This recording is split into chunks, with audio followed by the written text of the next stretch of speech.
Today, we are going to be talking about trans characters in anime, and I have prepared kind of a snapshotted list of characters starting in the 1980s, the early 1980s, to kind of more modern representation. Um, Honestly, very, very excited to cover this topic. I am a trans woman myself, so like Yeah. I definitely tried to pick out trans mass characters as well. Interestingly, or perhaps not, there aren't as many trans mass characters as there are trans femme. Mm. Um, A I historical think it's thing yeah, that it yeah. says a lot. We can probably get into that a bit more as we go, Yeah. but Yeah. I'll I'll go ahead and introduce us to the topic, and then we can dive right in. Ahem. Uh, Being transgender is already itself, unfortunately, considered highly controversial in society. To exist as a trans person is to go against entrenched social norms, refuse to accept a circumstance of your birth that doesn't fit, and forge your own path. It is also, again, unfortunately, a guarantee to be met with misunderstanding, ridicule, and even violence for the act of existing. And to see yourself portrayed in media and by punditry as some kind of unacceptable other. Manga and anime have always had an interesting relationship with gender and transness.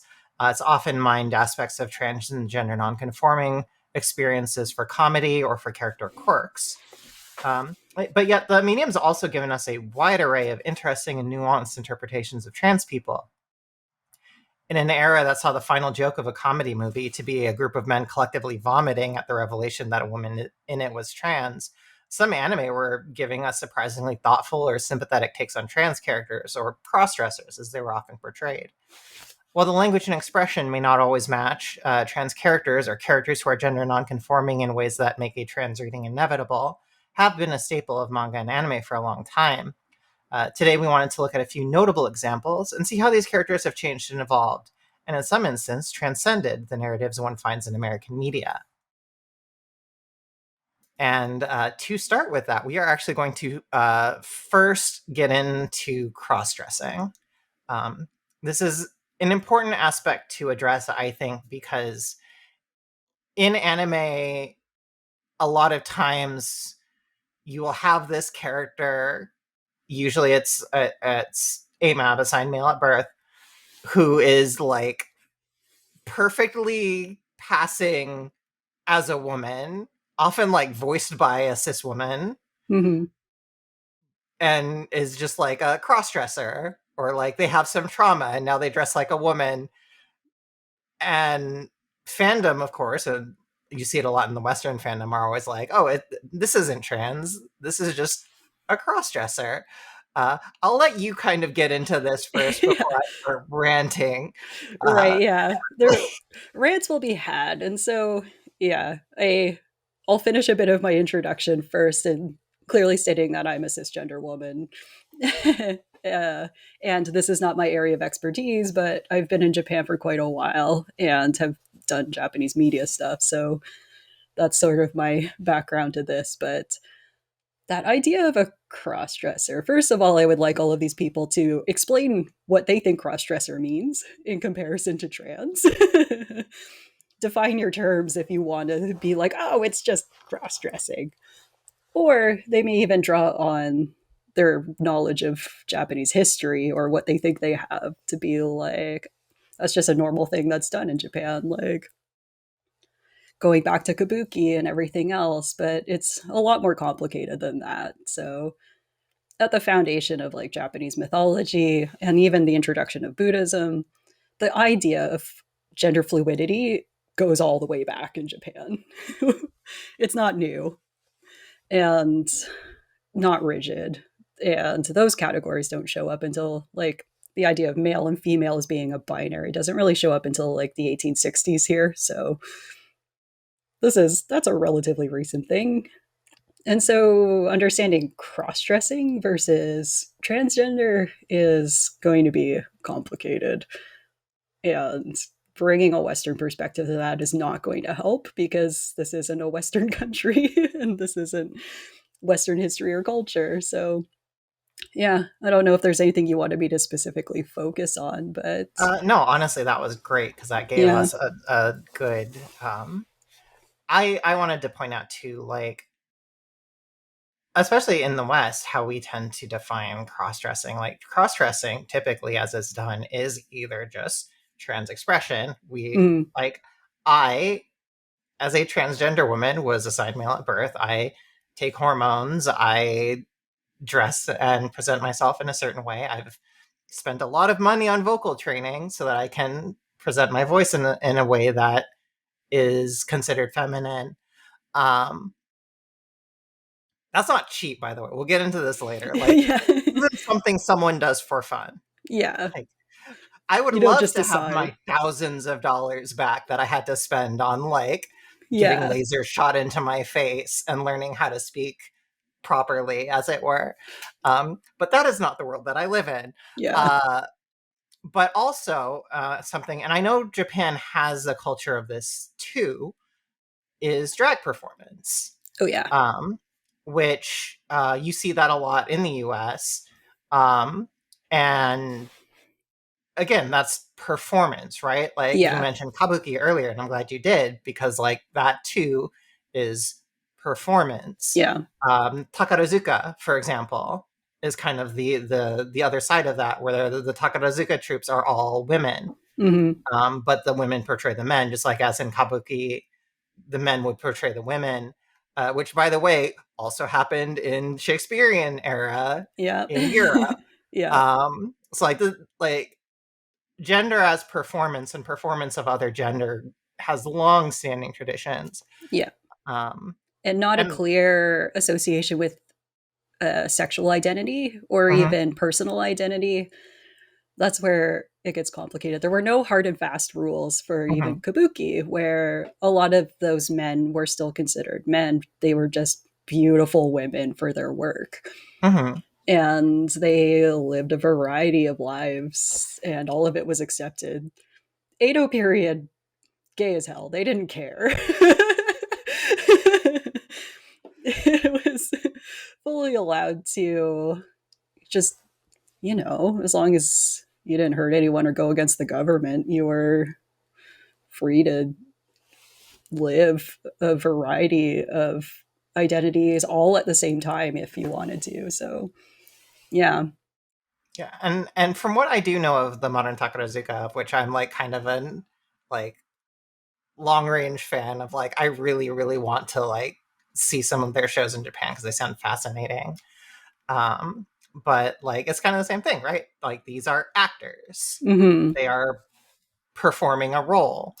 And then you see that too in like cosplay spaces, both in the West and in Asia, Yeah. where some cosplayers will crossplay. We have that word, crossplay, where they will cosplay a character who is not the same gender as their identity or their assigned gender at birth.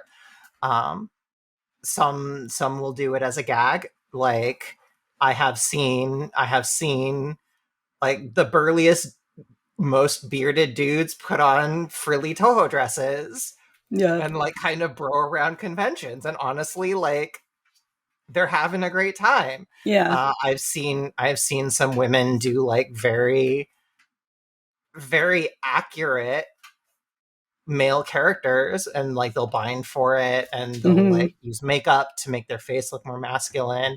I've seen men do that for female characters too. You see it less often.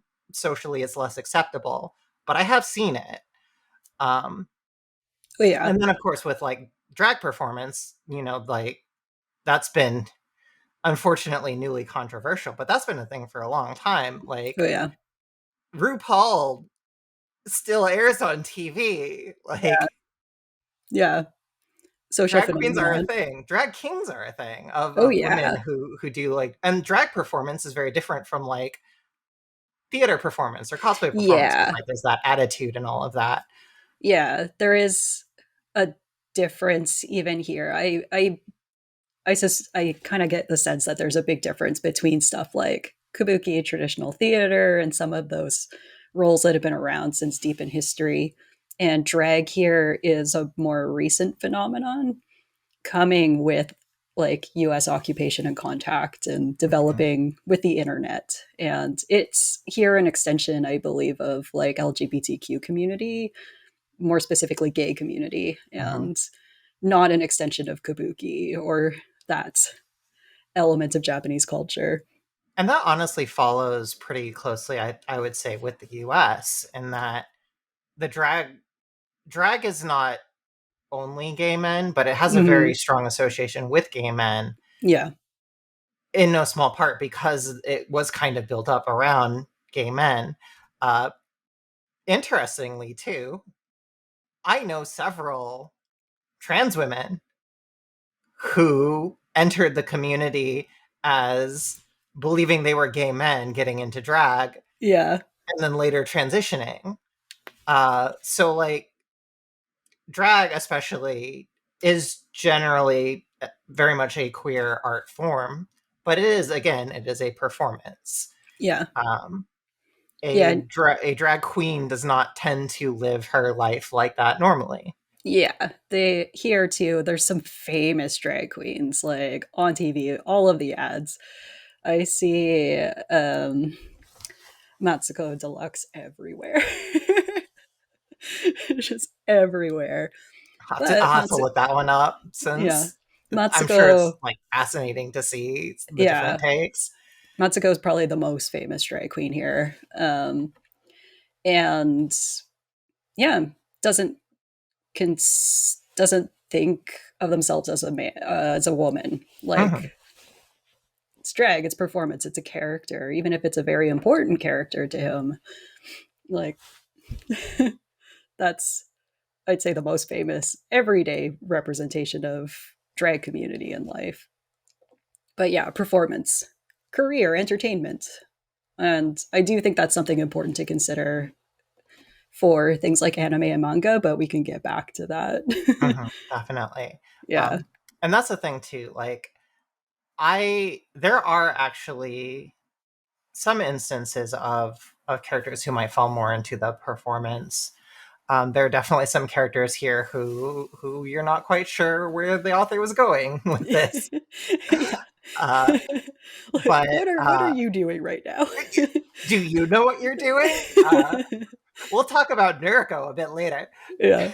Um, but I did want to start with, and I've been reading a bit of this manga. It's actually it's it's a very interesting read. So the first manga I wanted to talk about, and the first character is Hibari Ozora from Stop Hibari-kun, which came out in 1981. Yeah. Um, and this is fascinating. Like, it is a gag manga. It's very silly and like kind of old school in the like. I don't quite know that some of the jokes have translated well because like it's not always funny to me, Yeah. but like it has like a lot of like kind of like the slapstick humor, and like Hibari is by all metrics a trans woman. Like, she Mm. is very firm in her identity. She is very insistent, like, I am a girl. Like, Yeah. I am your daughter, father, who is a Yakuza boss.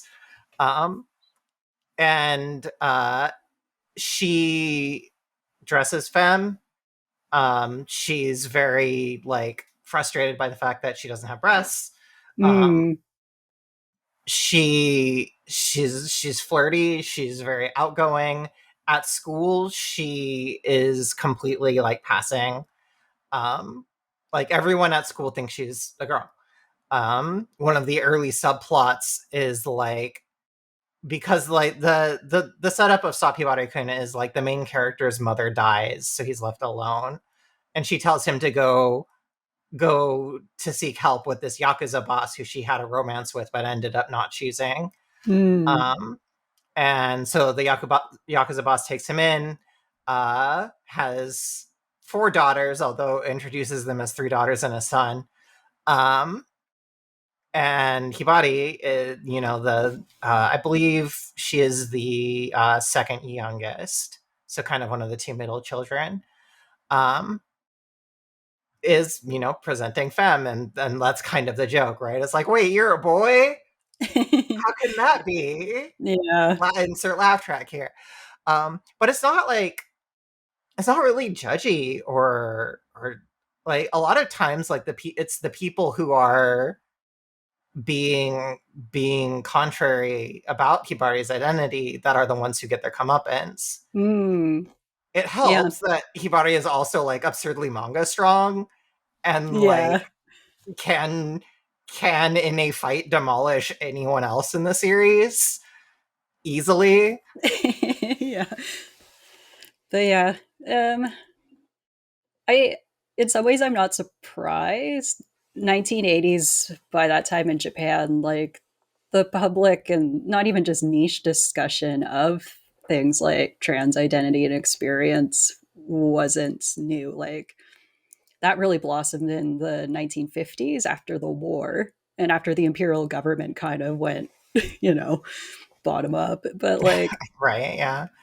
and everyone in the 50s especially just went wild with being like, the US is here and the government's not really in charge anymore. Let's talk about all of the things that we weren't allowed to talk about. And so by the 1960s, it was pretty well established within manga and just media and newspapers and public discourse that this was something you talked about. And they brought in a lot of like foreign research out of the US, but didn't adopt that concept of like that anything not heteronormative was somehow criminal. The regulation, like where we are today with trans rights and everything else, is not necessarily great, but it's interesting because there isn't a history of necessarily demonizing or criminalizing trans existence. So in manga, even by the 1980s, you're not going to see people being like, ew, disgusting, that's not allowed. There's no real moralizing about it in the same way as from the US and American media. And yeah, by the 1980s, there was this huge wave of people who they didn't have to be entertainers to do cross dressing and trans uh, presentation and lifestyle and everything else. It was kind of getting disconnected. There were more social groups now that were just, they were trans because it wasn't their job, it was because they were. And yeah, we start to see ideas of mixed gender. Uh, the biggest term from the 80s is new half. I don't know if you've come across this term. I have not actually, but that is super fascinating. Would that be sort of equitable to what we would consider today to be like non-binary or gender fluid? Yeah, so the idea was it's similar to being half, so mixed race, but Mm-hmm, it's being both male and female, male neither, either, so being mixed gender. And this again is not a sexual identity, it's just a gender mm-hmm. expression and identity. So yeah, some of that could still be occupational. Like you might work at a bar, but you see more and more people even starting hormone treatment and other things to just get the body that they want and feel comfortable in. And 1980s was big for that kind of, especially in Tokyo and other central areas. So I don't know if at this point New Half has taken on more connotations, but it was like a self-identifying term that was picked up for a lot of people then. It's absolutely fascinating, Yeah. especially because for us, we consider non-binary to be kind of a very recent concept.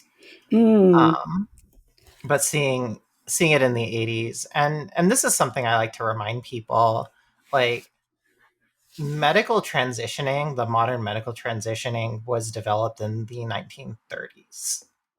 Yeah. Um, I saw, and I wish I could find it, but there is like a newspaper clipping from like the third, like 34, I think it is. I was like, GI becomes blonde bombshell. Yeah. So fascinating. Ba ba boom. Yeah, like it was just like this interest piece of like this former soldier who came back and went on HRT and transitioned to a woman.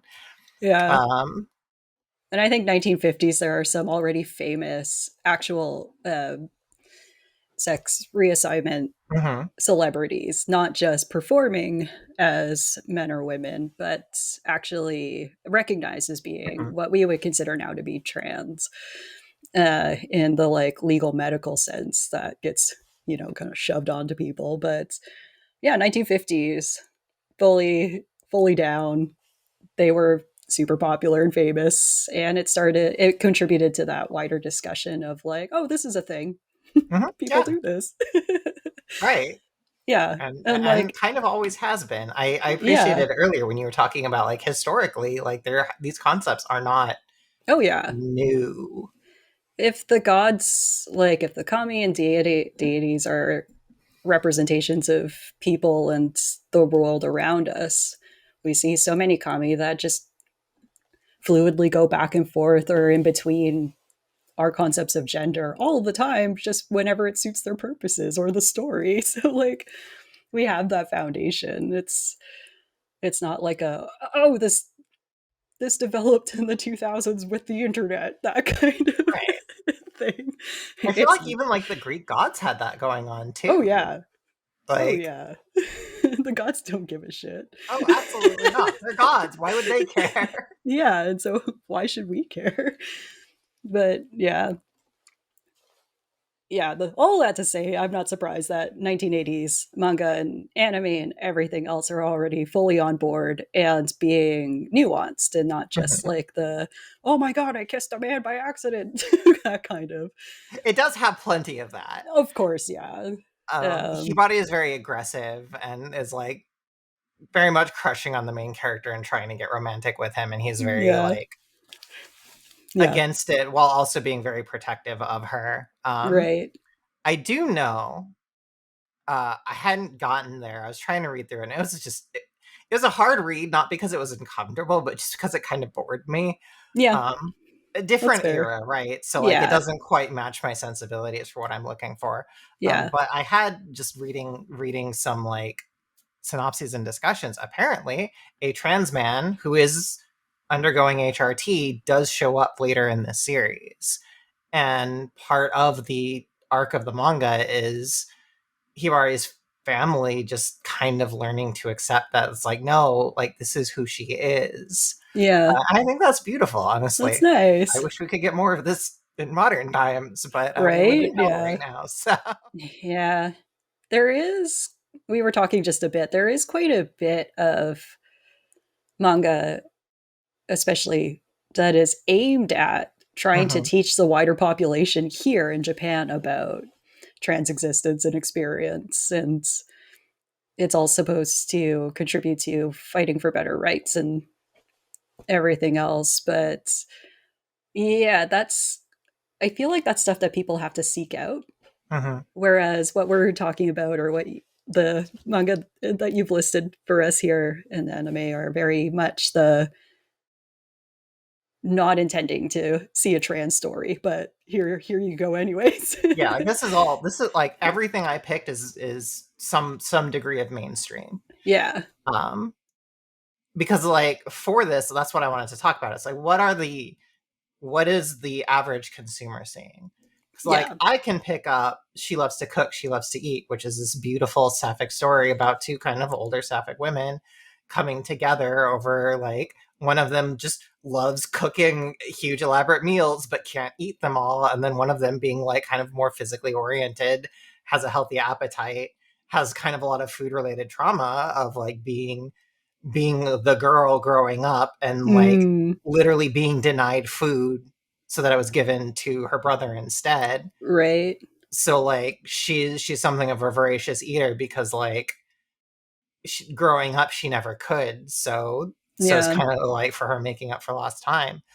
And like I can go into the back of this and I read the author notes, and where she's talking about is like on this day we're doing like a pride parade, or we're doing like a protest for trans rights or something like this, and then obviously it's long since passed in the states, but they faithfully translated this author being very aggressively like stand up for queer rights. Yeah.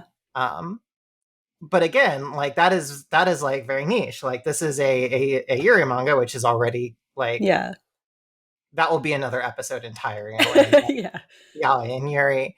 Um, Although it but is worth noting that even if some become niche, in general, I find manga and anime something that is very common is just to explore a situation, mhm, set up a premise, and go as deep into it as possible.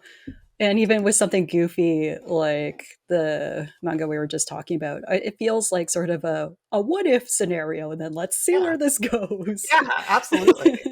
Yeah. It's It's like not trying the to tell a certain story from the beginning, it's yeah, the seeing what story develops out of a situation. yeah, because like the author likes to do kind of like fourth wally gags, or he'll like Oh, yeah. talk about stuff like that, and it is, as far as I can tell, written by a cis man. Probably, yeah. But I mean, as is common for a lot of artists, he clearly does some degree of research into this at some point, uh, knowing where it goes. Yeah. But moving on from Hibari, we're going to jump ahead a few years into 1985. I haven't seen this episode, but this screenshots from this episode were all over Tumblr, so I had to include it.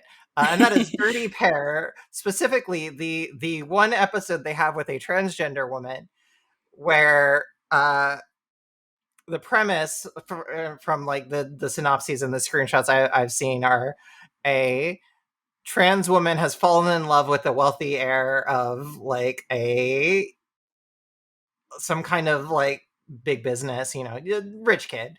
They love each other. He knows she's trans, doesn't care.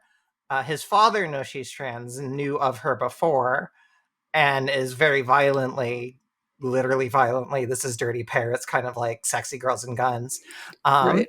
to their meeting, and the Dirty Pair kind of steps in to help. And during this episode, one of the wildest lines I have ever seen in anime is uttered, where Yuri, one member of the Dirty Pair, says that 1 in 10 people have changed their sex. It's just normal. And holy shit. For the record, That's we one hell believe of a statistic, but we yeah. believe trans people to be somewhere in the ballpark of possibly 1% of the population. Yeah. Um, so that would make it one in 10%. Yeah. 1 in every 9 people Yeah. is trans. So numbers aside, I do think that the attitude behind it is uh, representative of what I've seen of discourse around trans identity now and trans existence, is that it's just normal. Mhm. It's That's what Japan, a lot of Japanese communities are going for. It's just like, no, we're just people and this is normal. And so you won't see a lot of the like big protests and social movement and action. It's more just the no, we're just a bunch of guys and gals. And so I think like numbers wrong, but like general attitude and message is on par with what I would expect in like Japanese It is media. interesting though, because like the villain, the boy's father, the villain in this, I call him a boy, but he's a young man, Yeah. i- is very much opposed because Lilith Janka, I believe is the name, is a trans woman, and he has very much that like you're a man actually bigotry going throughout the Mm, um yeah. which very interesting, kind of seeing that sort of edge in there. Yeah. Well, and I think important that the father is considered to be the bad guy Yeah, in the absolutely. situation.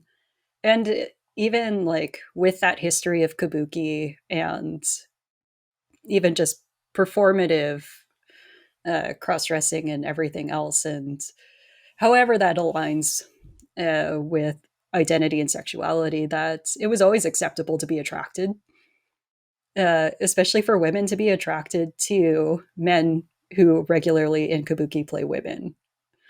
And we see that continue through like visual kei, which I think started booming in the 80s and 90s. That I idea believe of so. these, I know it was catching on in the US in the 2000s, because I yeah, had a lot of definitely, girlfriends, I would say early platonic 90s girlfriends, who were into here. that. Yeah. Yeah. And so primarily cis femme audience, absolutely obsessed romantically, ideologically, and sexually with these performers. And I have heard a number of yeah. And involved discussions about goth. yeah, and while there are people who will be like, "This is weird," for the most part, everyone's like, "I don't know, makes sense." They're attractive people, whatever. And Hot that's how people are it hot was. people. And that's how it was for Kabuki and some of the like Edo period performers. Like they were, even if they were playing beautiful women, were still considered desirable men, and a lot of them had families and what might be considered a standard male role in society outside of their performance. So there was no hard and fast category or rule or expectation. And to be in relationships with them was perhaps seen as not great for your career or social standing, because performance entertainers and sex work in general was still not high on the totem pole of respectability, but it wasn't completely shut down as something you should never do out of some principle, you know? Not like, this is morally and ethically wrong. You should not be in a relationship with them. That wasn't really a thing. And thank God for that. If Yeah. only it had stayed that way. Yeah. Um, but moving on, though, now we get to actually talk about one that you have a certain degree of familiarity with as well, Yeah. because it is now Sailor Moon time, boys and Sailor Moon girls, time. and Wee. yeah, I feel like I should have like some flashing lights and Yeah. buzzers. Wah, wah, wah, wah. Pew, pew, pew, pew, pew, yeah. Um, I want to talk about two Sailor Moon characters. We'll Yeah. start with Haruka Tenno, Mm-hmm. who is a fuckboy, and I stand by this sentence. But in the manga is described to kind of have aspects of both men and women. Haruka uses she, her pronouns, is generally like I would, speaking as a lesbian as well as a trans woman, I would consider her to be a kind of a butch presentation. Yeah. Um, she is herself a lesbian, and I am generally trying to stick to the pronouns used by the series. Yeah. Um, I with Hibari, I will use she her because they get there, even if they're mostly using he him pronouns. Hibari is not. Um, Yeah. so And like uh, worth pointing out for those who don't understand the translation process, that within Japanese there isn't really pronouns in the same way as English, because they'll be referring to each other by name. Where we start to see gender identity is in gendered language conventions and patterns. So whether these characters refer to themselves as like watashi or atashi versus like boku and things like that, like terms considered more femme and others that are more masc, and that's kind of where you start getting hints of gender, because no one's going to be like her. They're going to say the person's name, mhm. not some variation of he, him, she, her. But Yeah, and yeah, if memory serves, Haruka uses boku. I feel like. probably a little slightly more masc way Mhm. of speaking, because also I remember I never read the manga, but in the anime I know like Sailor Moon herself is unsure for a while. I believe in the '90s anime, Yeah, because the yeah, entire she first episode, Usagi thinks Haruka is a guy, and the yeah, hot one at that. and hot, and so like kind of following around and spying on and being like and then it eventually is clarified or she learns more, but it's not. I don't remember it being In like a memory serves, the gag is Haruka shows up in a school top, and they see her breasts yeah, as yeah, because existing, and they're previously like, they "Wait, saw her in like a blazer with a yeah, sports car being mhm, like a cool dude, and yeah," then shows up in like driving yeah. race cars and whatever. Yeah, girl uniform, and they're like, "Wait." Yeah. But yeah, and like Haruka is in a relationship with Michiru, who is Yeah. very much Clearly. him. Yeah, They are not, what is it in cousins, the old localization? They were cousins. cousins, yeah. Everyone's like, Which "Oh, just okay. made it No, even no, worse no." because like everyone could tell that they were together. Yeah. So it's like in attempting to make this less gay, they made it incestuously gay instead. Yeah, and they just made it weird instead of Yeah. totally normal. Oh my god. But But yeah, that's yeah, yeah. the localization is its own creation, but the original and more recent revamp. So it Mhm. has been relocalized, thank God. But And Crystal actually does have, since Crystal, like the movies do, they do have that line of dialogue where Michiru describes Haruka as like neither man nor woman, yeah, um, which yeah, is very interesting since it kind of suggests more of a non-binary, yeah, or the hafu that you mentioned. But I don't know that that is the exact term that they use. right. And I think that idea of having like a certain body, but a heart or soul of another gender is very common here I as an have several explanation. examples of that in here Yeah, because I to hear say, that language a lot. yeah, to have the heart of a man or a woman that clashes with your body and what that means for how you live, I think is a very common way to express that. At least Mhm. that's what shows up in like news stories and media is someone trying to explain to the wider public their existence and experiences, usually to say like, just so you know, like I'm aware of my outward appearance, but here's how it is inside. Mhm. Yeah. Yeah, And yeah, I see that come up again and again and again.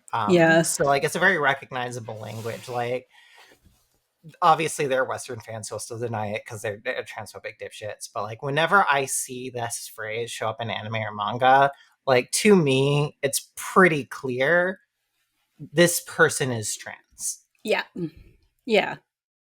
Like And if an AMAP person comes up and says, "In my heart, I am a woman," I'm like, "You are a trans woman." Okay, yeah, I got yeah, that's and like that's how I would react to. And I think some of the complication here is with like legal medical designation in Japan, where I believe a in good the example on that 90s. one a bit later. Yeah, I believe in the 90s it was finally like recognized that this is something where you could, well, maybe it was 2000s when they allowed people to change their sex designation on the family register.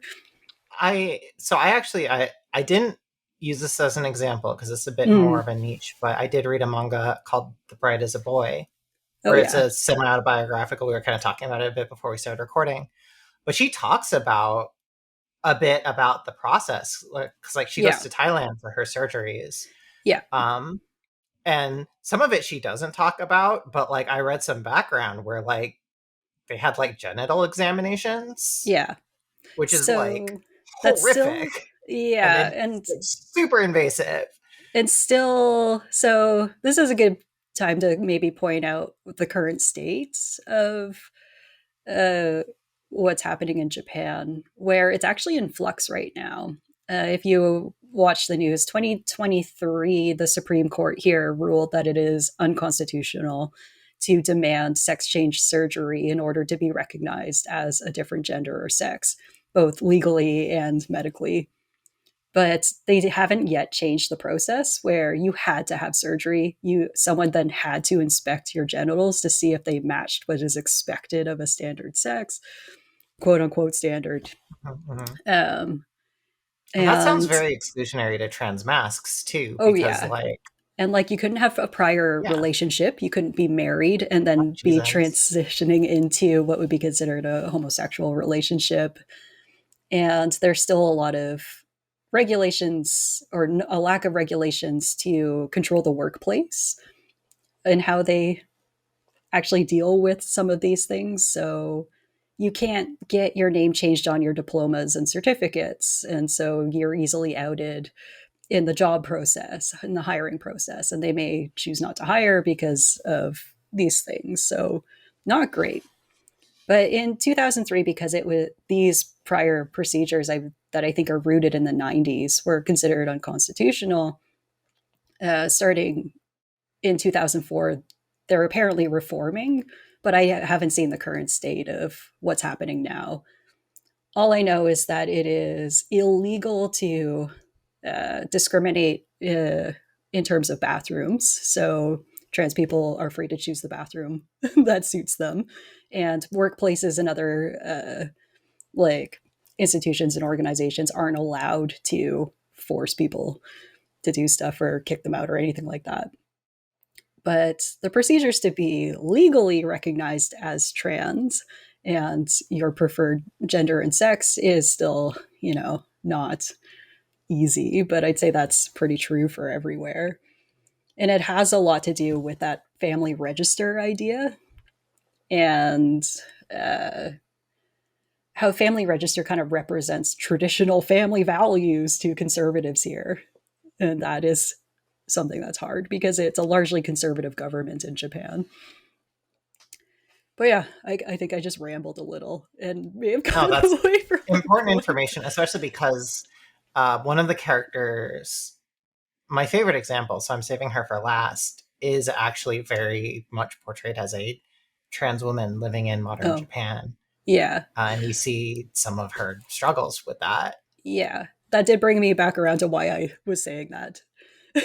So it's because of those legal medical requirements to be designated as and recognized as trans exists, there is at the social level, I think individuals like to actually try and communicate their form of transness, that they didn't do the legal medical that's required of the government, but they are still trans. And so that's where that body heart Mhm. divide comes in, where they'll say, I have the heart, even if I haven't gone through all of the procedures, that this is the reality.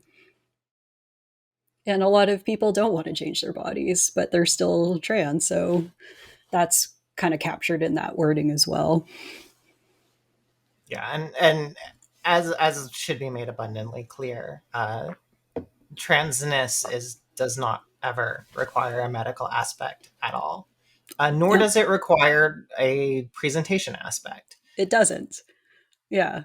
And that's where we're at in Japan, is to try and take some of that language out of the law so that Mhm. people can just live and not have to worry about legal shit or talking to a doctor. Because within that law, too, uh, trans is still considered a medical condition. Not, it's kind of defined as almost a psychological condition, which is It's actually the same here. Like yeah, clinically, I have a standing diagnosis of gender dysphoria on my right, medical yeah. record.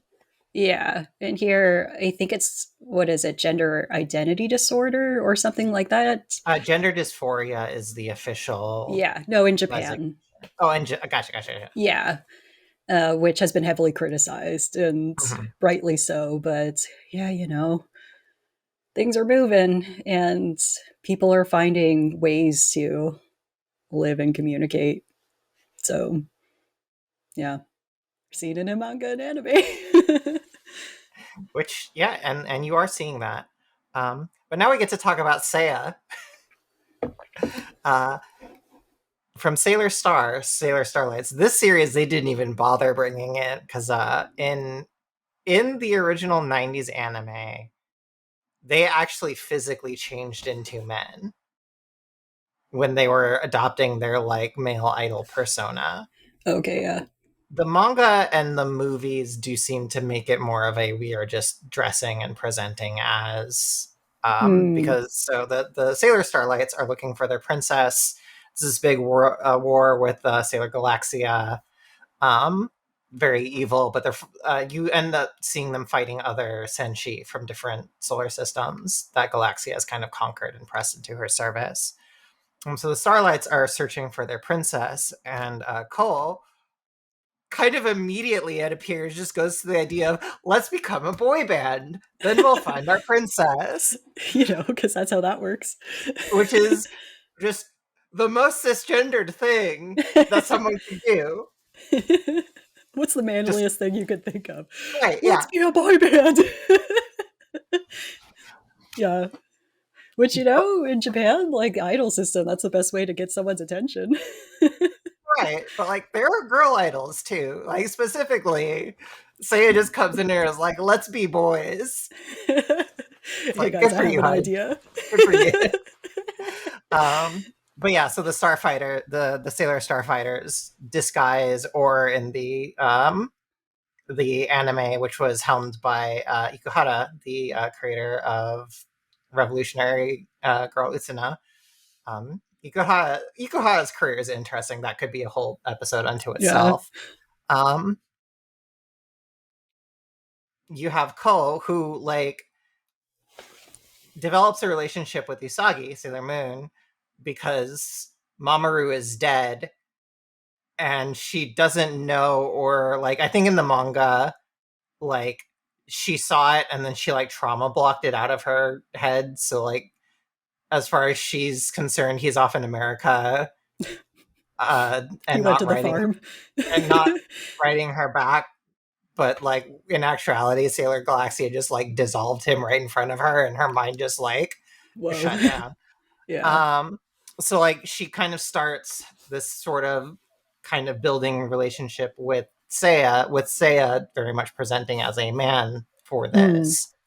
Um, trans readings of Sailor Starlights, surprising I'm sure nobody who's watching this episode, are very common. I believe when they do find Princess Kakuyu, she does kind of like tweak him about that too. Like, see, I'm using him for Seiya because like I'm just like, yeah, this Yeah. is trans. Whereas Kaki's like, boy band, really? You did that? Yeah. Okay. That was your okay. That, sure, all right. That's where you went. Yeah. Hey, it worked.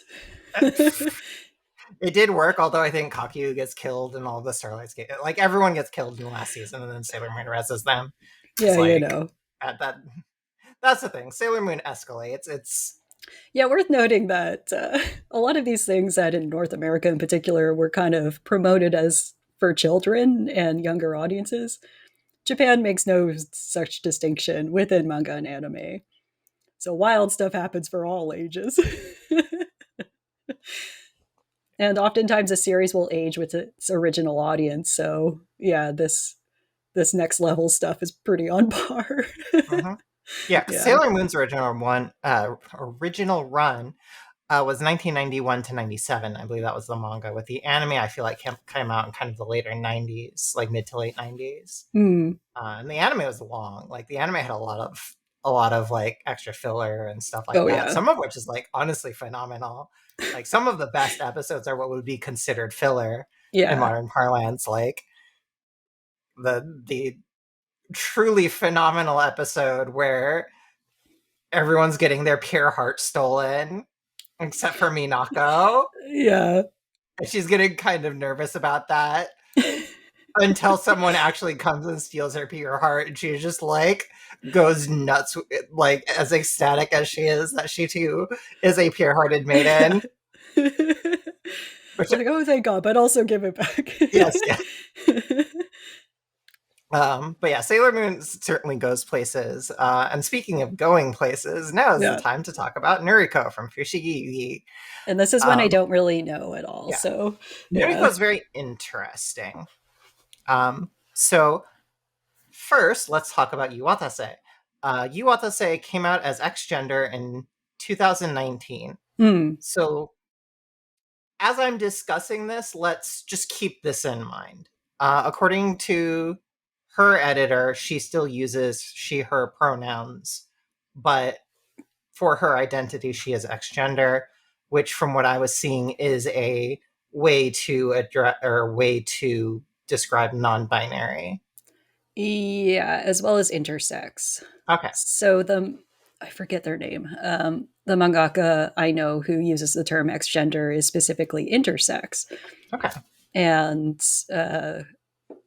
is yeah, the whole series is about exploring the what it means to be intersex, but it also intersects with two uses of the word intersex, different spellings, but the idea of non-binary and yeah, what happens if gender is confusing. But anyways, Yeah. So Nuriko is, I would say, probably one of kind of the very early instances of the I cross dress because of trauma mm, characters.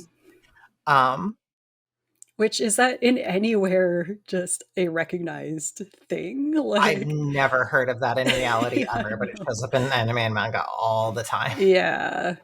Um, and from what I recall, it's been a long time since I watched Fushigi, but from what I recall and kind of like the reading I was trying to do as a refresher, which the summaries could be better, but Nuriko kind of takes on the aspect of his using the pronouns maintained in the series sister who like dies Mm, traumatically. So starts off presenting femme, a lot of very nasty cross-dresser jokes, especially early in the series. Um, but by the same token, Miyaka, the main character, who I would say has a lot of similarities to Usagi, but is meaner, um,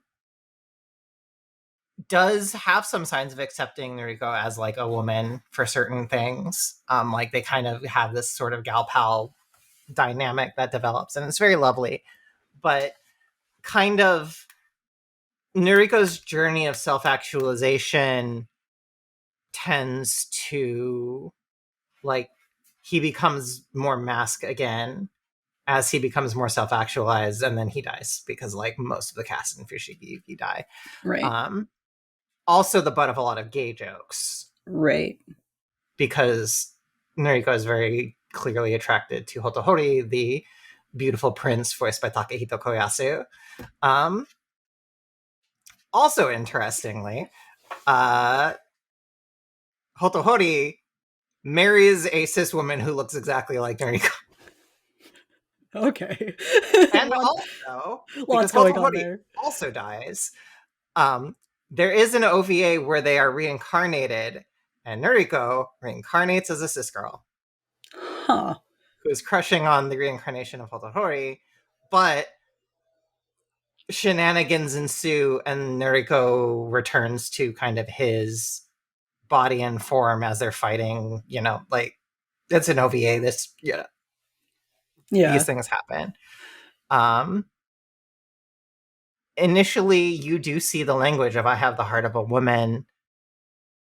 Later, he begins, from what I was seeing and recalling, using kind of the like there is a girl me and a boy me. Mm. Um, I personally suspect that there may have been some early self exploration in this character writing on Watase Sensei's part. Yeah. I would not presume to speak for her. It's very messy. Noriko is Mm. very messy, but he is often often gendered, and I do tend to think kind of correctly gendered with she her pronouns by the fandom, and is still seen as a very iconic trans character. Mm. Um, Yeah. Also, sidebar: power is super strength, so like that's fun. Um, but Noriko's messy. Noriko's very messy, Mm. but very interesting. Yeah. Not what I know. So, Mm-hmm. But now we get to talk about One Piece. So we had a discussion. So I am not because first I'm going to talk about Emperor Ivankov, and I am not going to use the term that they use to refer to his group because it is a slur.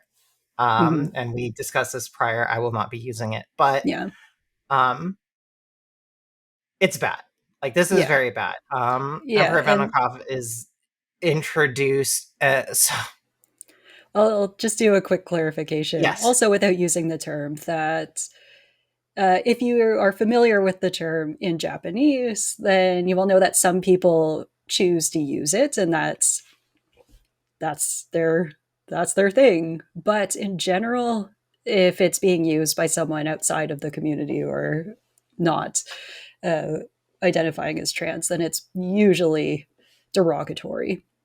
And based on the scenario, we both decided that it was meant as derogatory. It was supposed to be a joke. So Mhm. that's where we're at with that. But yeah.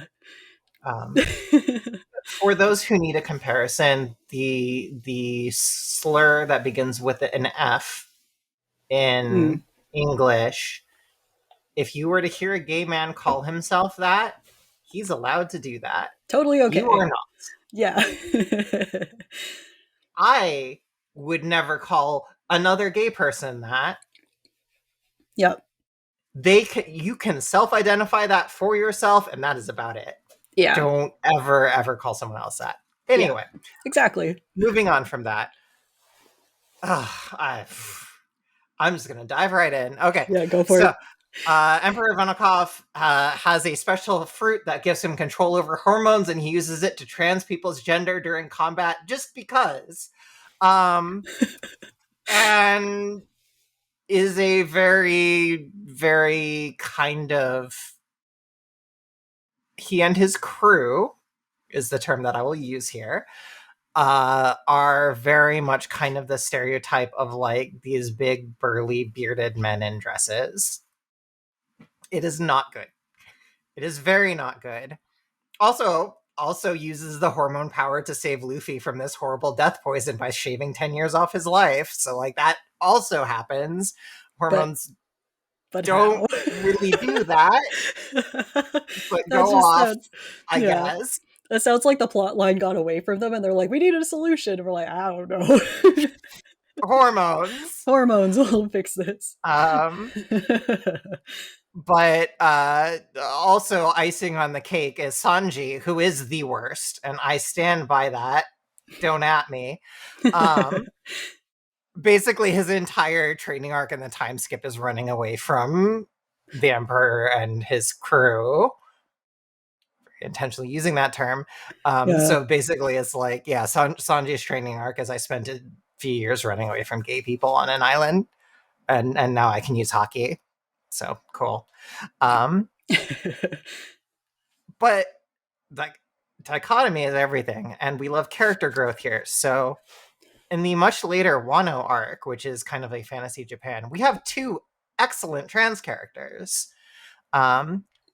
So in this arc, you see Yamato, who is a trans man, very clearly femme body. Um, this is my joke where I throw stones at Oda. Again, don't at me. You can tell Yamato is a man because he doesn't have the same face as every other woman in One Piece, despite having a feminine figure. His So it's face is like somewhat unique. a style signal. Yeah. Yeah. Um, but Yamato is, you know, very brash, very kind of like honorable warrior type kid. And he is accepted as a man, as the son of this warlord, and everyone's cool with that. Yamato is great. And then the other character you see introduced is Kikunojo. So she was formerly one of the strongest men and samurai on Wano, but she now just presents very femme. She's very tall, which is kind of a detail I like because a lot Yeah. of trans femmes do tend to be kind of taller. I'm like 5'9" myself, but so is my aunt. So Yeah. that's probably just me being half Scottish. Um, but like there are a lot of trans femmes who are just very tall. Yeah. And so she's very demure. She's very like feminine. She's considered like one of the great beauties of Wano now. So like that's cool. I Like love that. Yeah. love you go Going girl. from the Love most that. feared warrior to being the most beautiful Yeah, woman. and still feared. Like Yeah, yeah, of she can course. still throw down with the best of them. Um, and very interesting though, because she does lose a hand, pretty much, Oh. and you don't tend to see femme characters being allowed to be maimed. So like Mm. interesting, Yeah. worth noting. Um, but she uses the description of "I am a woman in my heart." I Mm. don't believe Yamato does in as many words, but he's just like, yeah, I'm a dude. Yeah. Um, What up? and something I did love is at the end of the arc, they all chill in the Wano Hot Springs because hot spring culture in Japan. Yeah. Yamato is in with the men, and Kikunojo is in, or Kiku is in with the women. Which I'd say Um, is a big deal. yeah, it is. It's a huge deal. Because, Um, like, reality here, especially if you plan to travel to Japan, hot springs are still highly gendered, like, ritualized gendered in a lot of ways. So, yeah, that's a tricky space to go into. And so having it shown like that in a very popular series is, it's a big deal. Yeah. So like I will criticize the Emperor Ivankov until the cows come home. And also Sanji, because he is the worst. Again, do not at me. Um, I but don't know if there'll Kiku be any fans out there. and Yamato are great. I love them both. They're wonderful. Yay. And very, very touching to see. Uh, so I I see stuff like that, and it gives me hope that people do have interest in getting better about these things. Yeah.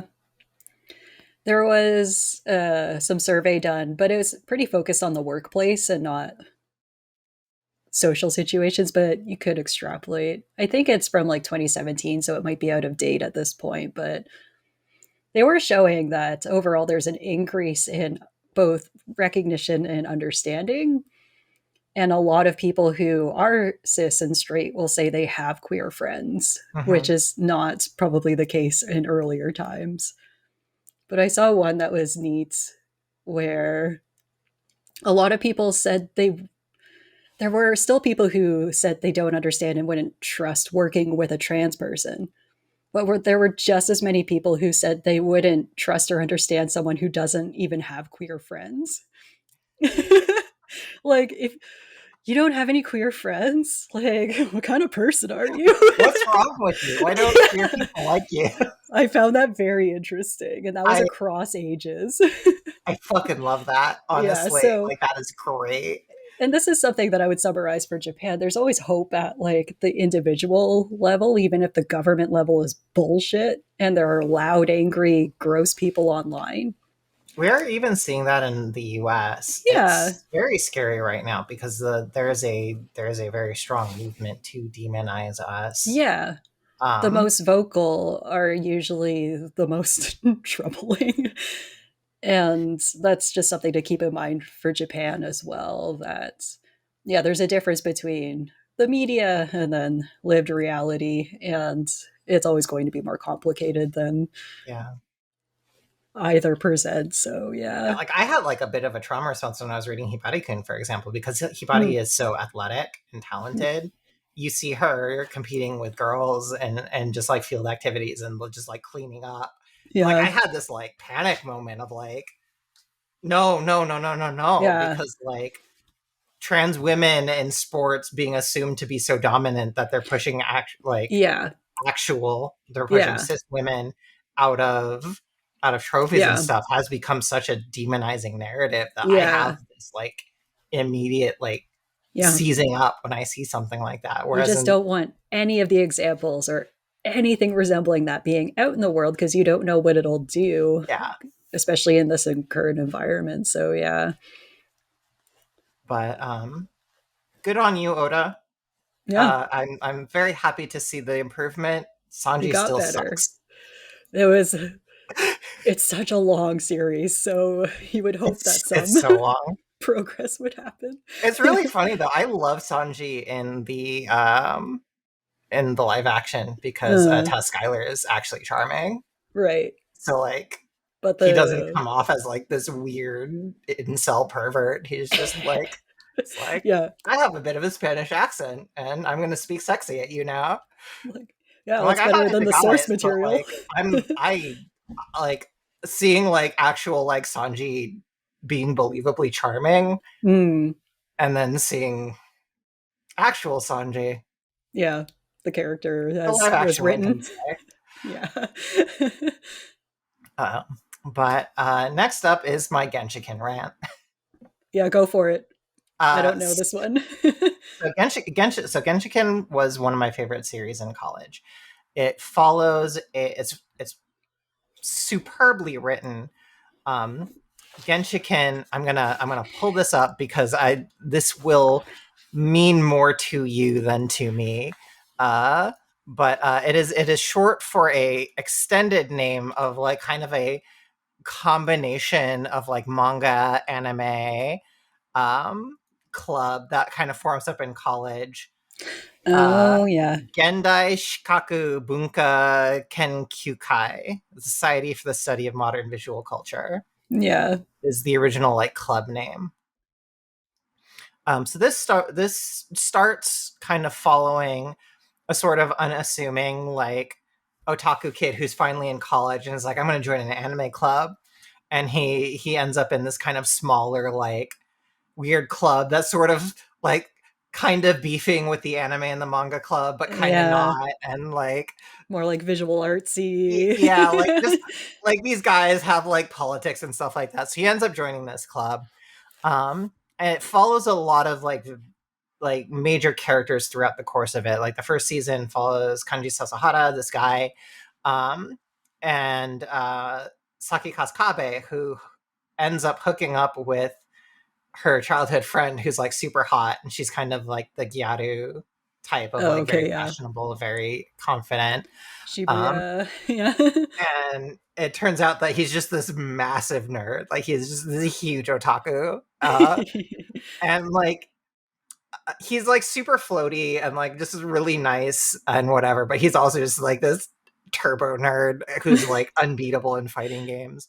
So she's kind of like drawn into this world and serves as kind of like a bit of a viewpoint character of like the outside world of her like clashing with, but eventually coming to love and respect these people. Um, it starts out like it's all guys at first, and then you know Saki starts hanging out, and then the Ono, a cosplayer, joins. And she is returning from America too, so there's like Mm. there's some tension there with her own like being more timid, but also still having a lot of some of like the American expectations and things like that. It's very wonderfully written. It's very character focused. I loved this in college, um, and I hesitate to use the past tense because I do still have a lot of affection for this series. And there are there are things that this mangaka could do that would immediately boost it right back up to my favorite series again. But after a break, they have kind of this beautiful like sort of some of the main members graduate and move on. Sasahara meets this like very kind of prickly artist girl who like she's kind of working through some of her issues. They get together, and kind of become like the main couple, and it sort of closes out on that with her then taking over the club as he moves on to graduate.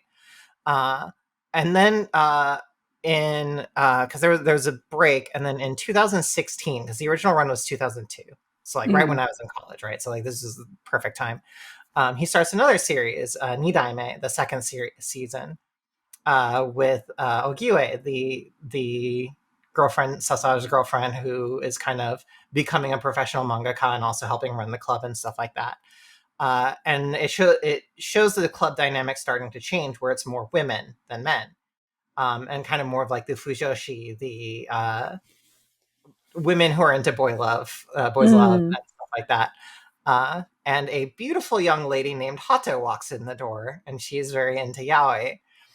Very feminine, you know, like petite, very well put together, like Mm. immaculate makeup or whatever. And then you find out that Hato is actually a boy, Mm. um, because Hato had the extremely cisgendered thought process of like, I kind of got into yaoi in middle school, not gay, by the way, haha. Um, and it would be weird for a guy to join this club, so I'm going to just present as a woman, and therefore I will have voice training and makeup and skincare routines and wigs and dresses to present as a woman to join this club so I can enjoy yaoi with these girls without making them feel uncomfortable. It's a lot Just of effort for something the that's most unnecessary. cisgender thing you've ever heard. Also, like, totally unnecessary. If it's just a matter of yaoi and like a club, that seems a bit much. Right. It's one of those, I think thou doth protest too much. And this is where my tension comes from. Because Right. if this story is intentionally about Hato being a trans woman, as Hato Yeah. becomes one of the major focal point characters for this series, it kind of jumps around, as I think I sort of implied in my earlier description, where like a number of different characters will have focals, but there are characters who get more focus than others, Hato being one of them. Hmm. Um, there's, for example, a scene in which Hato's inner Hato is speaking, and inner Hato is a girl, like Okay. is a woman. Right. She's very like she's a lot more confident. She's a lot like thirstier in the Fujoshi sense, like Yeah. a lot more openly like into this Yeah. stuff. Um, is a woman. Okay. In the anime, Hato is voiced by a cis woman when presenting femme. Okay. So two voice actors for Hato. So like the implication here is that not only does Hato flawlessly pass, Hmm. his voice is so good that it sounds like a higher register soprano voice actress. All right. Now, those of you who are not trans women will not understand it, but most of us fucking hate our voice, and I am one of these people. Like, I hear my voice, and I do this podcast, so I listen to every single episode of mine, and I critique myself because apparently I engage in self harm in this manner. Like, I listen to my voice a lot, and I Hmm. critique it, and I, within the training and within the capability that I have, I don't even have that high of a voice naturally, um, but or that low of a voice, I should say. Yeah. Excuse me. But like a lot of us just hate our voices. So Yeah. to be able to sound like that, girl, please. Yeah. There are also a lot of cis women who will have deeper or lower voices Yeah, and not like absolutely. it. I don't have a high voice. Mhm. Yeah. It's But complicated though. But yeah. If my you're like, tension come with on, man. Genshiken, like if if and this is where like I don't know what the author's intents are. If this story was Yeah. intended to be about a trans girl, it's brilliant. Yeah. It It, feels like a very, very well researched story about a yeah. trans girl. Or like But that negotiation with yourself oh even. yeah, absolutely. Yeah. Like And it's like it's inner Hato comical being but yeah. kind of relatable. Yeah, and inner Hato being femme complicates it, like what they're saying.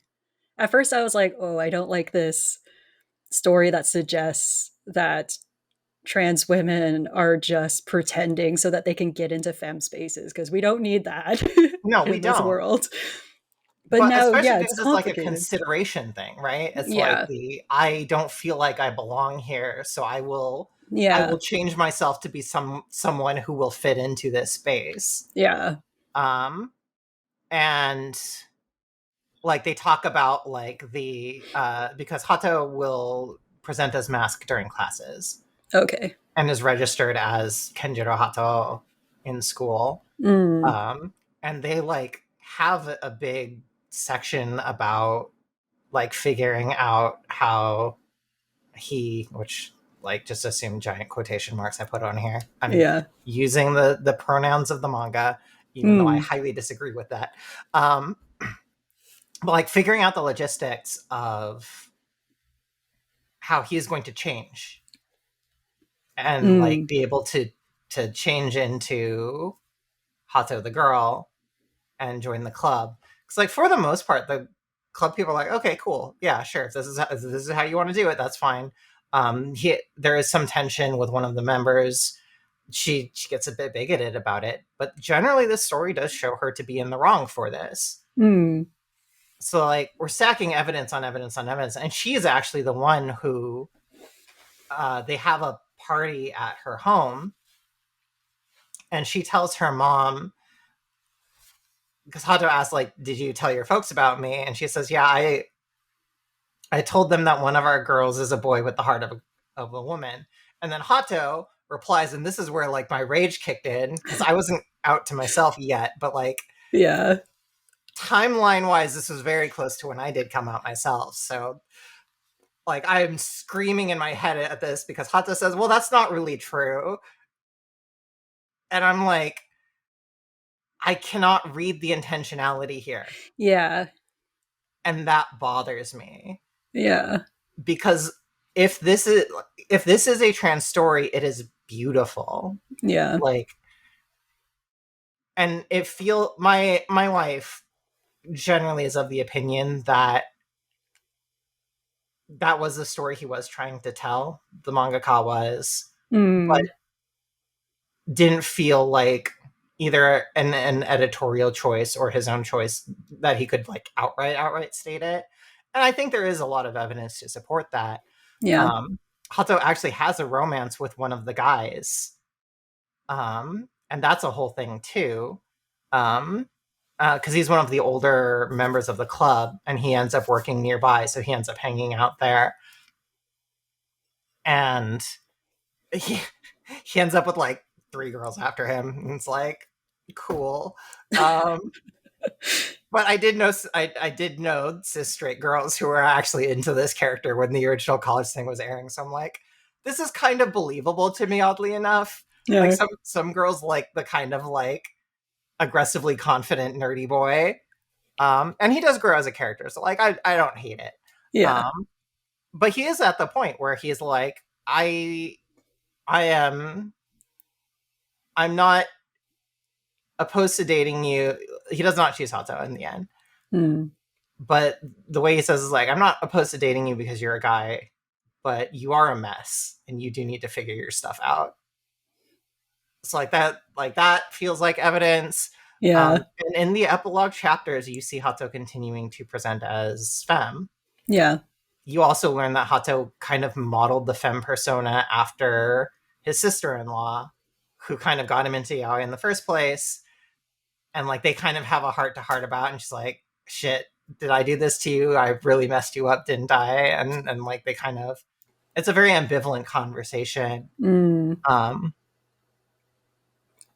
so like if I were to see an interview with Kiyoshimoku Yeah. tomorrow saying like, yeah, Hato's totally trans, like I would be shoving this series in everyone's fucking face Right. because I cannot read the intentionality. It's super Yeah. frustrating. Yeah. In some ways, like the messiness and nuance makes it more realistic, It but without does. knowing the author's intention of what they were Mhm. trying to do with this character, it makes it harder. Although, like, you could always say you can claim it as this is a trans story and Mhm. explain why, but like it would be nice if the author actually, Yeah. you know, And the author, as explained I understand, themselves. is very reclusive, so we're probably Mm, never going to get confirmation.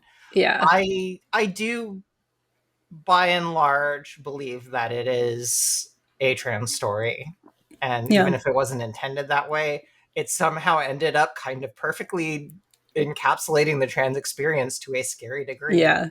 It's like I have to like. It's hard in my own heart to not believe that this was intentional, Right. because one of the things that this mangaka is really good at is like detail and research. Yeah. If you see some of his early pages, they're absolutely gorgeous. Like he depicts an otaku room and like the minute detail of like the figurines and like the pieces lying on the floor and just like this cluttered space, all of it like intricately hand drawn. Yeah. Like I have to believe that this was Yeah. intentional. And for the you said like 2016 Hmm. ish, Yeah. I'd say not unusual, and probably even to this day, from what I've read, there are a lot of people who share their experiences online, and they'll always say like I'm not representative, it's always different, but there has been like ethnographic work in especially trans mask spaces to be like, how do you go about this? And from what I've read, a lot of them choose to just they live as men but hide the trans side of it. Hmm. It's a no one needs to know in my work life or social life that I am trans. It's not that they're ashamed, but it just doesn't need to be out there. So they're just like, I'm normal. I'm just a dude. And then it's only within closest social circles that it becomes like, yeah, they're trans. And that could be what's partly being reflected here, is that grappling with that label, because the label causes more trouble than anything else, Mm-hmm. especially if everyone just accepts you as you present yourself. Why would you bother? Why put a name to it? Because like Yeah. naming it, and that is like naming it is scary. I remember my own journey where like I kind of already knew in the back of my head where I was going, but like I Yeah. had to work myself up to being able to actually come out and say, no, I am a trans woman. Yeah. Like this is who I am, and I need to accept this. Yeah. It's very scary. Anyway, Hato is going to crack her egg hard, and will probably be on HRT by the time she finishes college, and that is my headcanon, and I'm sticking to it. Yeah. And I say live with that, because it's kind of I'm sure not gross. getting any more of this. So. Yeah. I'm sure you're not the only one that reads it this way too, Yeah. because my impression of the saying it's not accurate to be the heart of a woman is the the more strict reading that it's not heart of a woman, they are a woman. Mm-hmm. Yeah. Well, at this time, Hato is still claiming that he is just cross dressing for the club. Yeah. But do we And believe it? I don't, right. Like, it's like, Yeah. sure, kid. Okay. And like club happens for maybe an hour or two a week, and you choose to do this all day every day. I Yeah. don't And know. again, like, still boy moding for school, but pretty much Right. like right after Yeah. like, you go femme. And I'm like, mm-hmm, mm-hmm, Mm-hmm. mm-hmm. Mm-hmm. Yeah. But right. Yeah. It's also hard because you don't want to, yeah, put a story, even if it's a fictional character, you don't want to be like, I'm deciding for you, Right. because that's not that's not cool, man. But like, But the same token, yeah. Genshiken, part of the thing about Genshiken is very, very much like realistic. Like all of these characters feel like people you've known before, and I believe are indeed like Yeah. in some ways composites of people the author has known, because the author in college was in these doujinshi circles and just knew a lot of folks like these. Um, and in some of the comments I did see, like he does talk about that. Like these are people he's known and people he's encountered. So Mm. like as real as Hato gets, I have a hard time believing that it's like, oh, but I'm just a cross dresser, because I'm like, Yeah. no real person acts like this. Yeah. That's not, no. No cisgendered man is going to buy hundreds of dollars in skincare products and dresses. That shit ain't cheap. Yeah. And spend hours, Yeah. many hours voice training. Like you Yeah. don't get that after like an Yeah. hour or two. Like my ability to speak as I am now took me, I believe, 5 months of weekly Yeah. $150 classes to Yeah. get to where I am. It is interesting to have voice training in the manga at all, like even Mhm. mentioned. Yeah. Yeah, like it.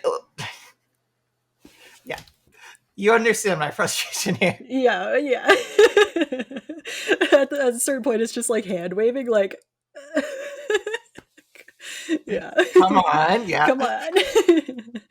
Yeah. But um, but moving back to shonen anime, and this is Yeah. something I've actually been generally pleased to see, Mm. is randomly big shonen anime including trans characters.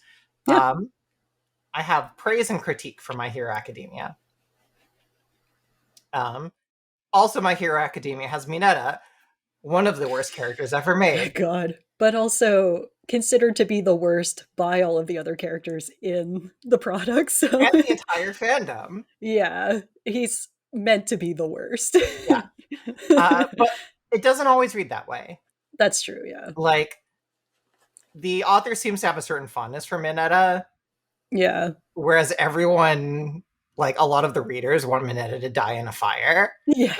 Um, but putting aside Mineta, there are two kind of side characters in My Hero Academia. I'm going to start with the worst one because this will be the last bad example on my list, and then we can get Mm. into some good stuff to Yay. end this on a happy note. Yay. So Magne, there's stuff I like about Magne. She is a villain, and she is shown to be heavily marginalized. The way her body shape looks, it appears she has had inconsistent HRT.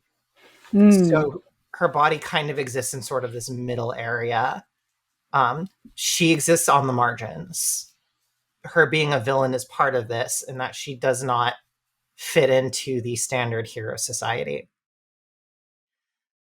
A lot of good stuff with this. She's very loved by her villain crew, including Toga Himeno, who is very, very popular and gets a very dramatic and kind of sympathetic ending and develops a very close friendship.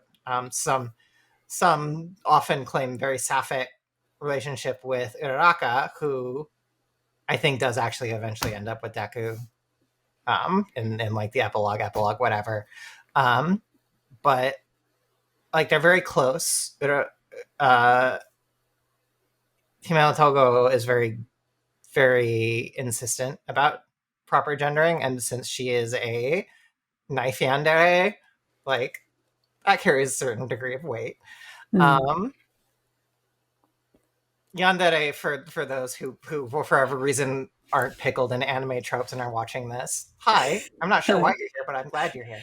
Welcome. Are the like very, very sweet and demure, but like actually acts crazy and will probably like kill you and put your head in the closet so you can be together forever types.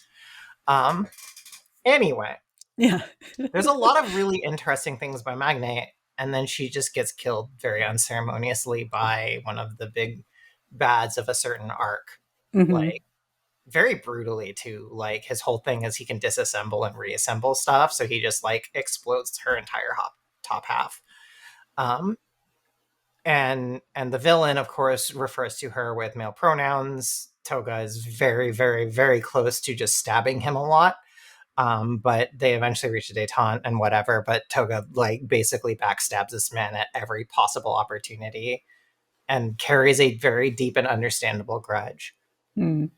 And that just it's deflating because it feels like very wasted potential because this character was so interesting and very well realized. And then Yeah. she just gets killed. And like that's it. Yeah. It's like there's a lot to say of like the marginalization and like how like the people who can become heroes are those who have access to like the resources and whatever, but like that too is a problem with My Hero Academia before it gets into like just escalating shonen battle nonsense is Yeah. like it has interesting things to say about like how the hero system is a bit twisted and like how Hmm. it favors and disfavors certain kinds of people, like Deku himself, who is Yeah. born quirkless. He doesn't start with the power, but he happens to meet his hero who gives him a magic hair that lets him take on that power. It's like it Yeah. has a lot of stuff to say, but it has trouble committing, Yeah. which is kind of eventually part of why I dropped it. The other being the ridiculous shonen escalation stopped getting interesting. That's Um, fair. as And it like like, moved away from like the very cerebral, interesting, like I have this single power that I have to use very creatively, into yeah, like the suddenly I have 7 powers and I'm I just have all of this overpowered. stuff. Yeah. Yeah. But Um, um, it is also tricky because if you read the combined volumes and not just the serialization as it came out, the author does do little character profiles and explains the design process and what they think and feel about the character, and notes that some of the characters got away from him mhm. or some read differently than he expected, but also that he intentionally opted not to give any of the villains a profile. So we don't get to see insight into the Yeah. villains themselves like Magne Mhm. because he focuses so much on the students and the heroes. Yeah. I was like, come on, man.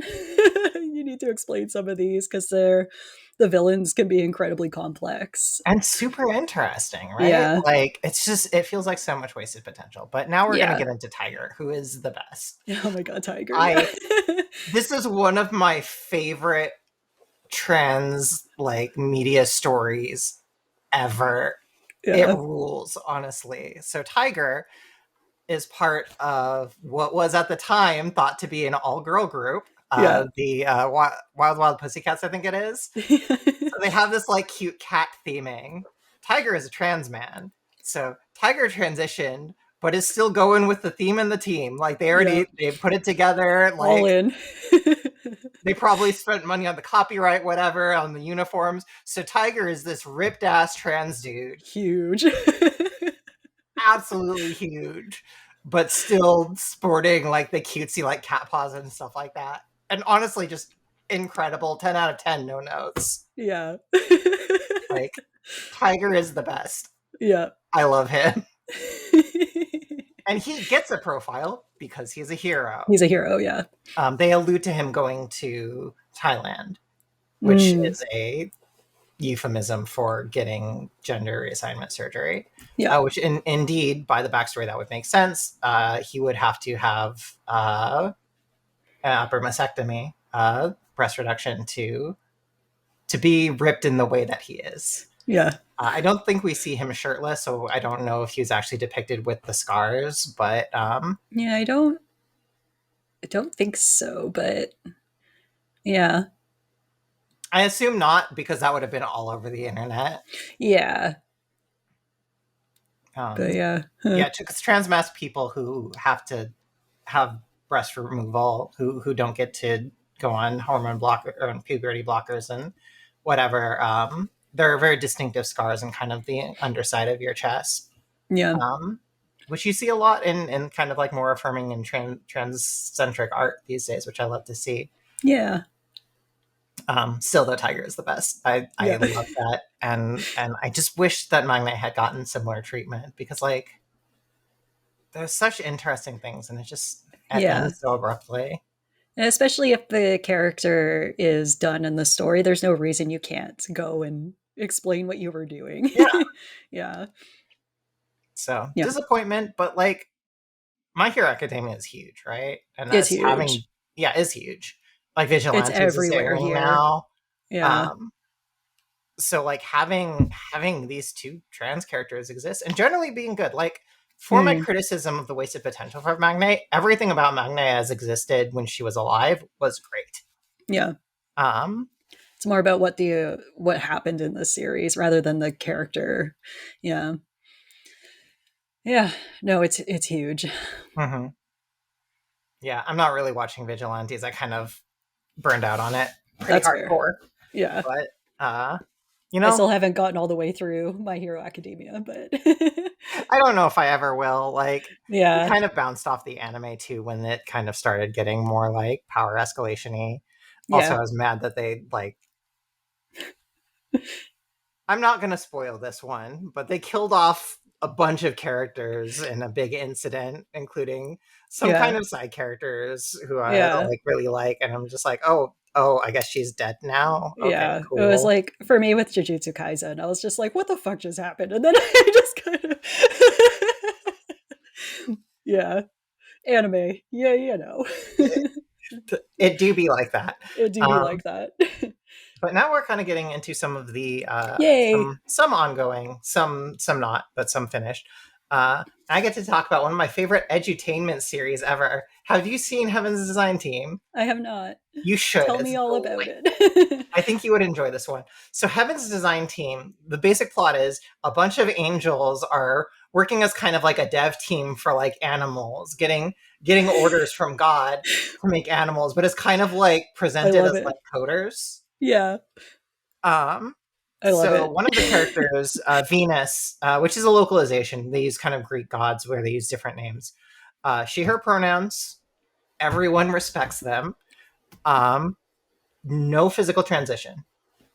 Has a masculine body. Everyone respects her pronouns. Everyone treats her as a woman. The hot spring thing comes up again, where she just goes into the women's hot spring with the other girls. Yeah. And no one cares. Like, she's meant to be there. Yeah. She is respected in her field. She is a bird expert, so she makes a lot of birds. She's frequently consulted when like flight and birds come up. And she's just a part of the team. And it's beautiful. And I love it. No wonder all of these characters are angels. They're so good. Cute. I I love I the think you would. premise, so I'll look into that one. One of the fun things about this series, I highly recommend it to everyone. Like, it's this cute little 12 episode edutainment thing, right? Because like it's trying to figure out what animal they're actually working on by like as they're describing like the complications and like how they do it.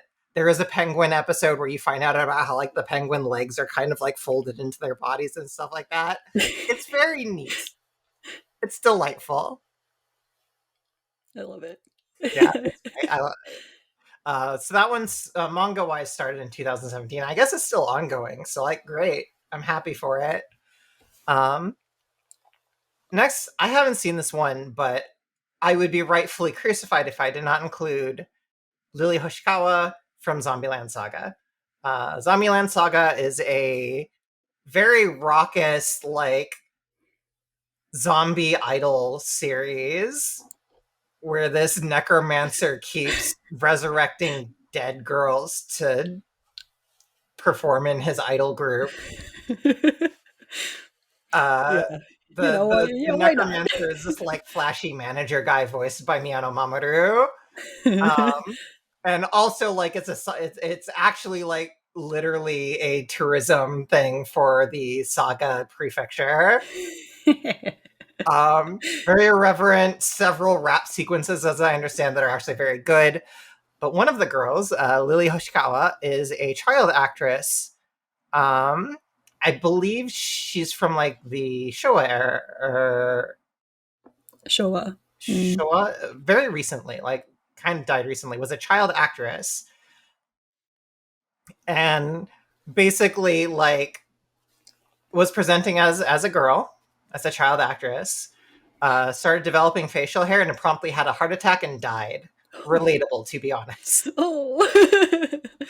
Yeah. But like it's an absurdist comedy, but Lily is actually generally praised as being a very pretty good, at least, or if not very good representation of a trans girl. She's very firm in her identity. She's fine being a zombie because then she doesn't have to age and go through puberty, which again, very relatable. I get you. Um, and became the subject of many memes. There's the one of her photoshopped holding a gun saying "Shut the fuck up, turfs," and that was all over my timeline when the Lily trans episode came out. And frankly, it would be remiss of me to not mention her Yeah. because I have never seen the series. I don't like zombie fiction, although it's possible I would enjoy this one Yeah. because it is just so weird. Or maybe you could just watch clips of. I have seen clips of some of the music stuff, and they actually Yeah. are surprisingly good, Yeah. despite the extremely jank CG. But that is kind of par for course if you watch idol animation, Yeah. because they kind of have to go into CG for the dance, but they don't always have the best budget, so it doesn't really look natural. But they make it work better because these girls are all zombies.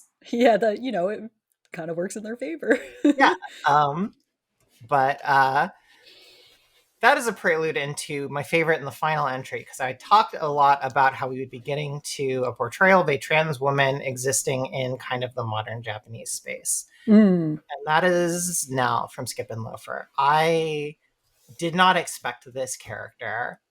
I was watching this kind of cute, sort of romantic, like boy and girl meet, kind of like this like nerdy overachiever who's kind of come from she's from the rural outskirts of the Ishikawa prefecture. Mm. She's come to Tokyo. She has this big life plan about how she's gonna like do good in school and then like become the prime minister, and like she's got like her whole life plotted out. She's like the super high achieving girl who came from like a class of like 8 kids, Yeah. one of those like tiny rural areas. And like she gets lost on the trains and is late the first day and ends up running into this kind of like slacker, very pretty blonde kid. And he like shows her back to school. He was kind of planning on skipping. So she gets there because she was supposed to give a speech because she was like the valedictorian, like her grades are super high, her test scores. Kind of like messes up, publicly vomits on the teacher. She's just having a time of it. Oh Like, no. just like like Girl. this Yeah. girl who's got everything planned suddenly like that meets the pavement and just goes right off the rails. But from there it develops very cutely, and like this guy she meets, like he's got his own issues, but they get very close and she makes friends locally and kind of starts to go out. But so she is sent to live with her aunt now in Tokyo. Now is the sister of her father. She is a hairstylist in Tokyo. She is also trans. Looking at her design, I don't believe that she has had HRT looking at her, because she's depicted as like kind of broad shouldered, flat chested. Her hair is kind of shorter, but she is femme presenting. She does generally have voice training. I believe she is portrayed, I think, by a cis man, but someone who has been trained to feminize his voice in the way that a trans woman would. Um, and she, like, you see her have to like boy mode, what we refer to as kind of going out as your assigned gender, even if that's not who you are. Her ID lists her as a man. That does Yeah. actually come up. And it's lovely to see, first because like she's obviously still close with the family. They all refer to her as Mitsumi's aunt or like my sister or whatever. Yeah. So like her family, rural family, again, totally accepting, not a Yeah. big deal. Like this is just how this is for them. There's no indication that there ever even was any kind of tension. And obviously she is close enough with the family that they entrust their child to her, Yeah. her niece. And there's this scene, and like I was sobbing by the end of the scene too, but this is a beautiful scene, and I think it really captures like the humanity that shows like this can capture, and why I'm always so happy to see this, where Misumi is finally like starting to meet some of the other girls. So she's arranging a sleepover, and now is like, have you do all of your friends know? Do all of their parents know that I was born a man? It would make your auntie very upset if they didn't know and that became a problem. Yeah. And Misumi is like, oh, yeah, we're fine, we're good, in kind of that dismissive teenager way. Yeah. So they come in, she's got like the snacks, she's doing the auntie thing, she's very stressed, but she's not showing it, right? She's doing that. So you see the girls kind of like in her room, they're all chatting and whatever. And now is kind of peeking in to check on them, and she hears one of her friends say, "Your aunt is awesome," and like she just starts cheering up, and like I'm tearing up because I'm like, that to me is like the beauty of like just this mundane trans experience portrayed so lovely, and that we are just people who want to be accepted for what we Yeah. are and who we are. I love now. I didn't expect to see this, but she is probably like the best trans character I have ever encountered in fiction, and just how real and grounded she feels. Oh. But that was the note I wanted to end on, though, in that Yeah. I think going over this, you see this huge range of like trans portrayal, and obviously I omitted some egregious ones, but some I didn't. We did talk about Emperor Ivankov. Yeah.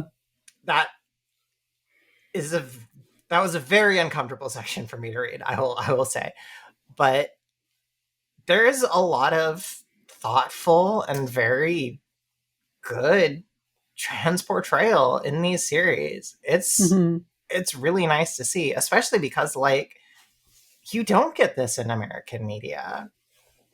Yeah. Especially right now where like companies are lining up to dump us, like kick us to the curb. Just all of the hate that's been raised against us. It's kind of a solace to be able to go to like some anime and manga and just Yeah. randomly see this wonderful trans character who's Yeah. treated like a person. And that shouldn't be groundbreaking, but it is. And I do feel like it's becoming more common here. There's always been queerness in Japanese media, but I think there is a lot more realistic and yeah, nuance. Just Mhm. you know, Like Uh, we are people and we are interesting in yeah, our own ways. And like being trans is like I get it. Like being trans is kind of interesting, right? Like it's not typical. Again, we're like maybe 1% of the population. But like there's of course more to us than that. And mm, the acknowledgement of that is it's nice. It's very yeah, nice. yay, But so that was our kind of overview on how far we've come. And honestly, I would say we've come quite far yeah, in terms of like trans representation in anime. Uh, if you take nothing else away from this episode, take this. There are queer people in Japan. There are queer people in anime and in manga, and yeah, some of the most popular ones ever. And if some chode on the internet is telling you that queerness is some woke Western thing, we yeah, are full of the most immense amounts of shit. yep, We have always been here, and we will always be here. yep, yep. Nope, it's not a Western creation that was brought to Japan. In fact, some of the heteronormative stuff is a Western creation that was enforced on Japan. So we Fix, gotta fix look your own at house before throwing stones or speaking for yeah. others.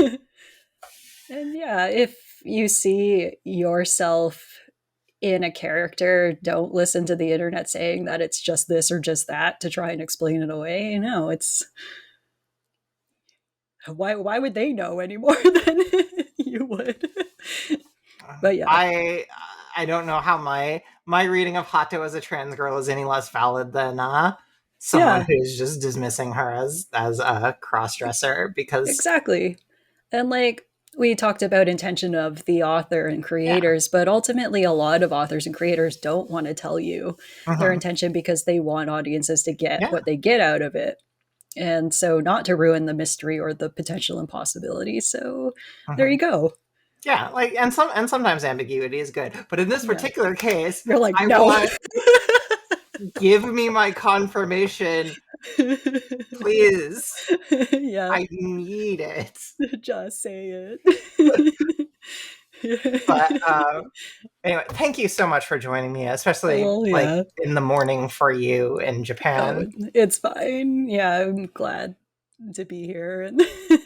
I like your cultural knowledge and perspective is invaluable. Not just to me. Like you the things you bring to Asians Represent have always been amazing. So I was super excited to actually be able to collaborate you for something like this where Oh, you can enhance my extremely extremely angry rantings with like your knowledge of culture and like context and really draw out like the underlying thoughts and feelings and perspectives behind what we're seeing and what yeah. yeah from the Western eye. So like thank you so And much. like, no problem. And ultimately, like I said, I'm not trans myself. And if you want to see more about actual trans experience and everything else in Japan, it's all over social media. Just remember that everyone speaks for themselves and not for the whole. So, Mhm. yeah, resources available. Go do the thing. Probably at some point do another episode on like specifically queer manga. So Heck yeah. you can look forward to that a bit later. But You like mean it's manga? out there. I would say all manga is queer, but who You can? know, like there's a reason so many of us are in the arts in general. Yep. Like if it were for queer people, you would have a lot less Yeah, interesting artwork. it's true. Just remember that next time Yeah, some American conservative is railing about trans people. Like, we're making your video games. You have yeah, no idea how many trans women are programmers a lot. who need us. Don't forget it. Yeah. Um, All right. but go ahead and did you want to share your socials and all of that? Oh my goodness. Socials have been in flux since shitter really went down the drain, but I am on Blue Sky as I would have to double check, but as Pineapples, I can give you that so you can actually write it in. the description somewhere, but I'll just make Daniel do that. That's fine. yeah, we can make Daniel do that. Otherwise, yeah, I'm on social media, but I'm not active. So I guess I used to say, follow me. I don't expect anything, but yeah, if you just want to keep track or be able to message me, that's what that is there for. And Awesome. my Twitter profile is still active if that's the main thing that you can find. I'm there as at Start Geologist. That has been in Asians Rep Media for a while, so you can find that and you can contact me. But I am definitely not checking that app or posting stuff. Mhm, So mhm. Well, that's probably for the best. it's it's for the best. Yeah, I haven't absolutely. logged into Twitter in like months, and I don't miss it. So I check once in a while to see if there's messages because I know people still use that, but otherwise, nah. And there are other contact methods on my Twitter page that you can use. But yeah, yeah, and as we've expanded, like you are our resident like expert of Japan. You do a lot of sensitivity reading. yeah, I can speak. Um, Not words. as well after 2 hours of this, but It's a I can lot. still Yeah, speak. Yeah. But so yeah, you should definitely hire Emma. As you saw in this episode, she has an incredible wealth of knowledge that will surely make your project better. Um, and also give her projects that aren't just samurai. yeah. Please. I'll put that into the we'll manifest that for you. But and then I of course Liana McKenzie. You can find me at Valerie Liana on Blue Sky or allegedly on Twitter. I haven't checked it as I said in months.